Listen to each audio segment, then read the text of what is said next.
Imagine losing 27 years of your life behind prison walls. No freedom, no normal family life, no guarantee that you would ever walk outside again. And yet, when Nelson Mandela finally walked out of prison, he didn't walk out seeking revenge. He walked out with a different mission: to change a nation. This is the extraordinary story of Nelson Mandela. Long before the world knew him as Nelson Mandela, he was a young boy named Rolihlahla. He was born on July 18, 1918, in Mvezo, in South Africa's Eastern Cape. His father was a respected advisor to the Thembu royal family. Mandela grew up surrounded by the traditions, stories, and values of his people. But when he was still a young boy, his father died. His life was about to change forever. Mandela was sent to school. It was there that a teacher gave him the English name Nelson. He later attended Fort Hare University, where he studied for a Bachelor of Arts degree. But Mandela wasn't interested in simply accepting authority. When he became involved in a student protest, he was expelled.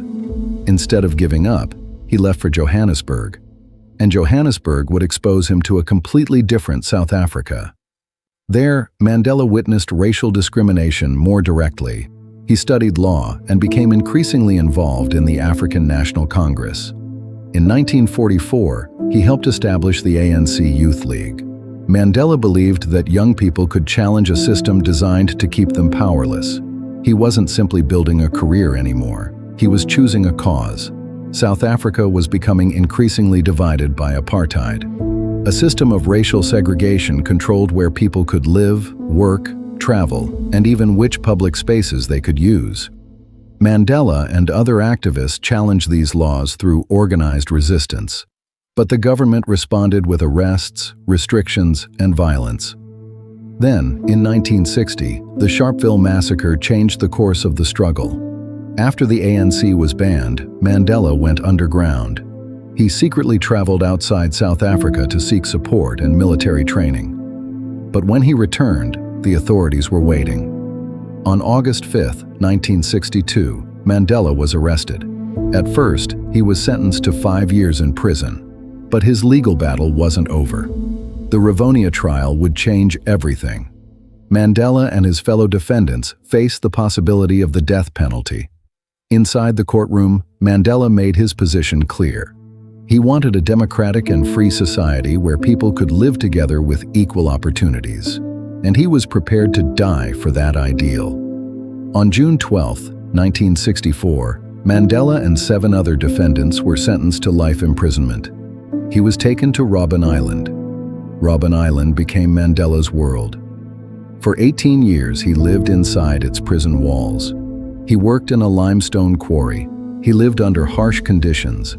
His freedom was gone. But something unexpected happened inside those walls.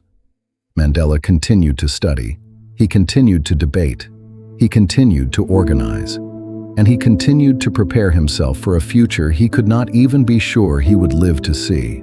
Prison had taken away his freedom, but it could not take away his purpose. Outside the prison, Mandela's name was becoming a symbol. The longer he remained behind bars, the more powerful his image became. He was no longer simply a prisoner. He had become a symbol of resistance to apartheid. In the 1980s, negotiations began to emerge. Mandela understood something important. Freedom would not simply mean walking out of prison. It would mean helping South Africa build a different future. Then, on February 11, 1990, after more than 27 years behind bars, Nelson Mandela walked free. Cameras from around the world captured the moment. Millions watched. But the most remarkable part wasn't simply that Mandela was free. It was what he chose to do with that freedom. He chose negotiation. He chose reconciliation. He chose to help build a democratic South Africa. In 1993, Mandela and F.W. de Klerk received the Nobel Peace Prize for their work toward ending apartheid and creating the foundations for a democratic South Africa. And then came a moment that once seemed impossible. On April 27, 1994, South Africans voted in the country's first democratic elections. Mandela voted too. And on May 10, 1994, he became South Africa's first democratically elected president. Mandela had every reason to be angry. He had spent decades imprisoned. He had lost family members while behind bars. He had lived through a system built on racial oppression. But Mandela understood that destroying one side would not build a nation. He became associated with reconciliation rather than revenge. That may be one of the greatest lessons of his life. You cannot always control what happens to you, but you can control what you become because of it. Nelson Mandela's story isn't only a story about politics, it's a story about the human mind. He spent years in a place designed to break people. Yet, he continued learning. He continued preparing. He continued believing that his actions could shape the future. And when the opportunity finally came, he was ready. That's the lesson. Your current situation does not have to define your final destination. You may be struggling right now. You may feel stuck. You may think your circumstances are too powerful to overcome. But circumstances can change. And while you wait for them to change, you can change yourself. Learn, build discipline, develop patience, prepare. Because sometimes, the opportunity you've been waiting for arrives long after you thought it was impossible. Nelson Mandela walked into prison as a freedom fighter. He walked out as a symbol of hope. He became president. He became a Nobel Peace Prize laureate. But perhaps his greatest achievement was proving that a person can survive decades of hardship without allowing hatred to become their identity. His life reminds us, you can lose your freedom for a time. You can lose opportunities, you can lose years, but never lose your purpose, because your story is not finished yet.